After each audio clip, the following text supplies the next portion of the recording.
right, ladies and gentlemen, here we go with Liquid Jinro against Sjow from Dignitas. Of course, I am joined alongside my good friend EGLzGaMeR. Holy ravioli! I'm so glad you are here. I'm glad to be here. Looks like we have Terran versus Terran. Both of us should have pretty good insight on this, considering we played Terran for a really long time. I think so. And both of us switched. Look at that. Yeah, both of us switched. Look at that. We know what's up. We do know what's up. You know, we are ahead of the game. That's why. That's it. So intelligent we are. I am going to go ahead. Get over the right place. All right, everybody. We are starting up on Terminus SE. I'm so excited to be casting these two players because Sjow has been on fire as of late, placing very, very deeply into MLG. Of course, Jinro, if you don't know him, you have not been following Starcraft since the beginning. Jinro has been a GSL Code S round of 4 champion for quite a long, well, double times, right? 2 times in a row. Two times in a row. He kind of revolutionized Terran as a whole, I would say. And you know what? He just brings so many things to the table. Of course, we've seen him do all these different styles. Mech against Terran, against Protoss, against Zerg. Right. Whereas Bio against Terran, Protoss, Zerg. I know that his Terran versus Terran is very strong, though. I've watched him play against Kwai Rice, which I think he's known a lot for his very, very, you know, really, really strong Terran versus Terran. Of course, Jinro, always a huge competitor whenever it comes to Terran versus Terran. He is, but let's not take away from how amazing of a player Sjow has been as of late. He has not only, as you said, done really well at MLG, but he's took down huge names at MLG, including Hydra, Machine, and I'm sure the list can go on and on and on. I was watching him against Bomber last MLG at Raleigh. He should have won.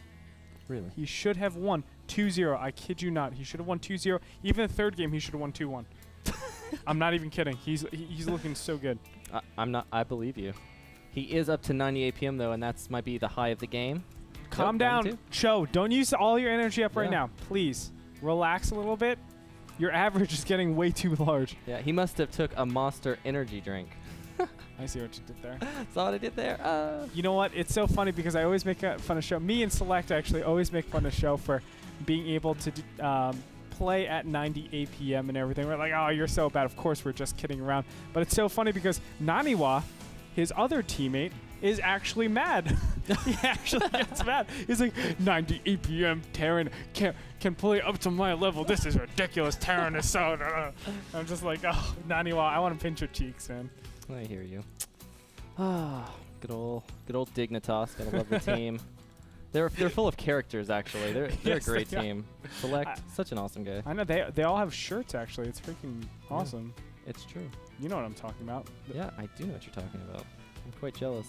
We do see some different styles of play coming out from both players. Sjow going for that 1 Rax expand, now adding double geysers. Looks like he's trying to catch up in gas so he can get his tech on the road. But here we have Jinro actually going for straight to a factory off 1 gas, so maybe we'll see some Blue Flame Hellions from him.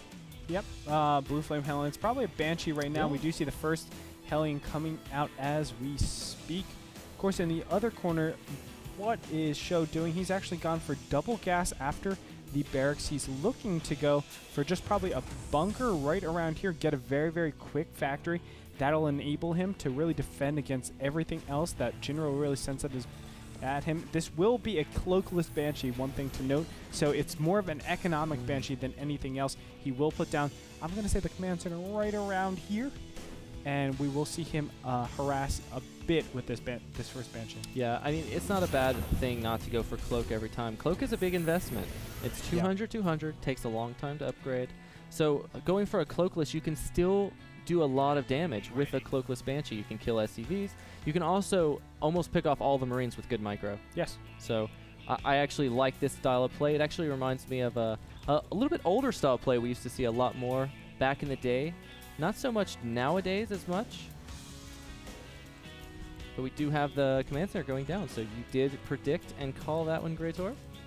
Yep, and we do see the second gas coming up. Now, the big thing about this that I'm a little worried about Sjow right now is he doesn't have an engineering bay, and he doesn't have a starport. And what's going to happen, because he went 2 factories, so he's going to have to really just sprint towards those 2 things. He's going to stop making like Hellions. He's going to stop making everything really, because he has to really get all of this defense for this Banshee. The big thing that is in his mind is, oh my goodness, Cloak could be there. He doesn't know if he's been mining off of 2 gas or not. So he has to still play defensive against that. And now we have the little Banshee doing a little scoot and shoot, and he does pick off both Marines. He is now going to focus on the SCVs, and the mules are probably going to go down. We actually have a little bit of lag here. Sjow saw the Banshee. Is like, maybe if I disconnect now, we can get a regame. No, he is back. We do have both mules being picked off. Another SCV does go down. This Banshee is definitely getting the value out of it. Oh, yes, it is. Killing those 2 mules definitely gives him that advantage. Probably a good 200-300 minerals that he just killed just by defeating those mules. Now finally moving into the main, and these Marines are trying to chase him down. They're doing some good micro, killing a lot of Marines, and what this is going to do really later on is stop him from being able to defend against any early game pressure. And more importantly, it really puts so much pressure. Sjow still doesn't know what his opponent is going to do to follow up after this. Yeah, and even though he's lost some SCVs, because he had a command center that much earlier than his opponent, it actually kind of evened it out. I mean, now we're both at 29 versus 30 SCVs, with Jinro actually being up 1, but you know, that doesn't mean everything. No. We do have a second starport actually going down, though. Whoa. And a third starport. What? Where's that third? Oh, there it is. Okay, I see the third starport. And Guess we're going to have just Viking battle cruiser air control. What this might be is a blue. Does he have blue flame right now? Let me go ahead and check. Yeah, he does have blue flame already. This is going to be a blue flame Hellion plus Viking kind of combination. Here we go. The blue flame Hellions are getting in here, and Sjow. Oh no, he's going to line them up, and he actually goes to a nice area, but still, it's not going to be enough. It looks like, oh, very nicely done. He's going to go ahead and start targeting down those Hellions. The Viking's going to get in here. I don't know what Sjow can do. This is a very dangerous situation for him.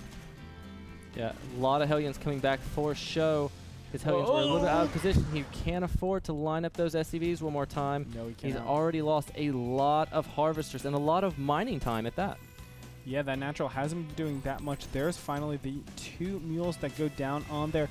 But you know what? Just that threat now of a continuation, that blue flame Hellion, is so dangerous. What I would love now is for this barracks or this factory to change up with like a starport and really start cranking out that Hellion Banshee Viking, because that makes your opponent really tough. It basically says the only counter to this is going to be Thor. The Thor is super immobile. I'm making you really immobile right now, and off of that you can get something like battle cruisers. Yeah, I actually kind of like what Jinro's doing. You know, Vikings pretty much hard counter Hellions, I would say. And he's actually massing Vikings, and he's actually landing them over here. He's using the fact that they can fly and land over here to actually be in his attack force. So we actually have 2 blue flame Hellions, 4 Marines, and 4 Vikings that are landed to come over here. And, you know, this is going up against pretty much just mass regular Hellions. Yep, and this is the dangerous point. Although, doing a great job, and it looks like just too many units coming out from Sjow. Sjow is able to fend that off very nicely regardless. Yeah. And uh-oh, this one barracks is going to get in here. Will it be able to see exactly what's going on? That's going to be a big thing. It will be able maybe to get over to that starport. That's going to be the big question, but I'm not sure completely. We do see that Jinro is just going back alone. How many Vikings are out in the field? I don't really see that many. He hasn't really utilized these starports that much. Yeah, but this barracks is getting in here, and it's going to scout him out. He's going to see what's going on. Does he see both of them or no? He sees only one right now. And there's the second one. He sees both of them, but he doesn't see the third one. That's the problem. He only sees 2. But still, that has to tell you something. He also saw a tech lab on 1, so he also has in his mind, okay, he could be going Banshee Viking. Correct. And that should cue Sjow off to say, oh, I need engineering base right now, and I need to be able to get those Thors. So I would hope Thors come out from him pretty soon. He can't expect to keep complete map control, but we'll see what he does. Sjow does lose a Viking. It looks like just a little bit of, you know, just standard engagements. It is what it is. For now, it looks like Jinro is just going to sit on this one factory, just constantly produce Hellions. I don't know if he's going to be able to stop this one attack coming in here.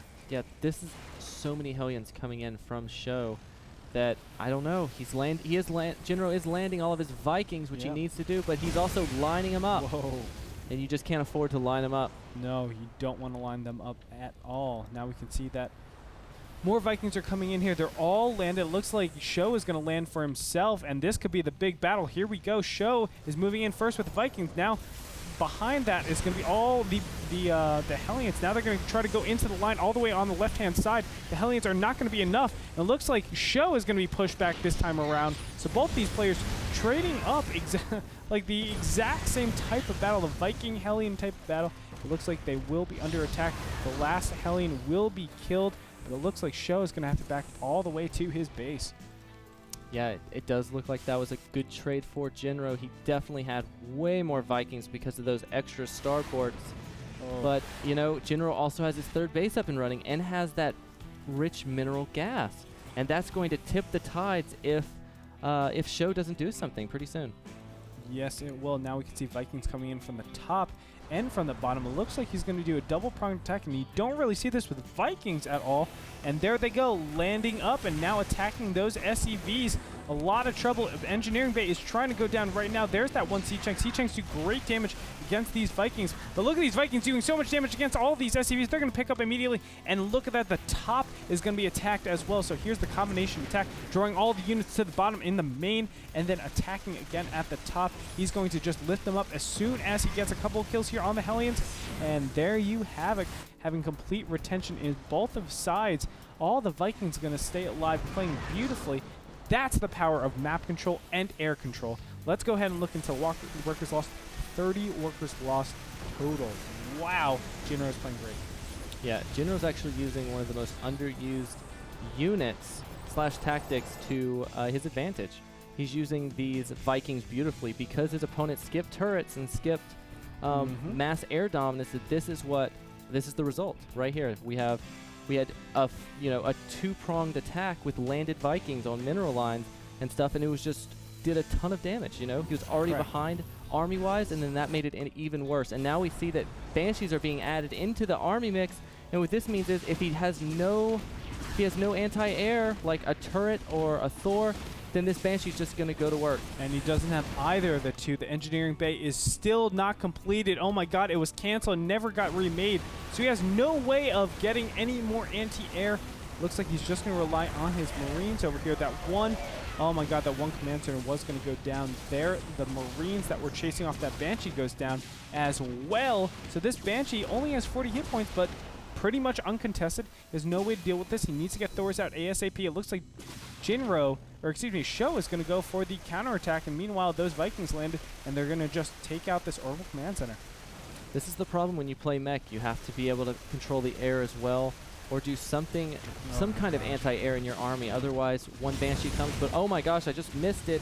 The natural command center actually got sniped as well, so Sjow is really down at this point. These Vikings are actually even killing tanks now. I don't even know if I ever seen that before. Well, GG comes out from Sjow, and Jinro is going to take the first match.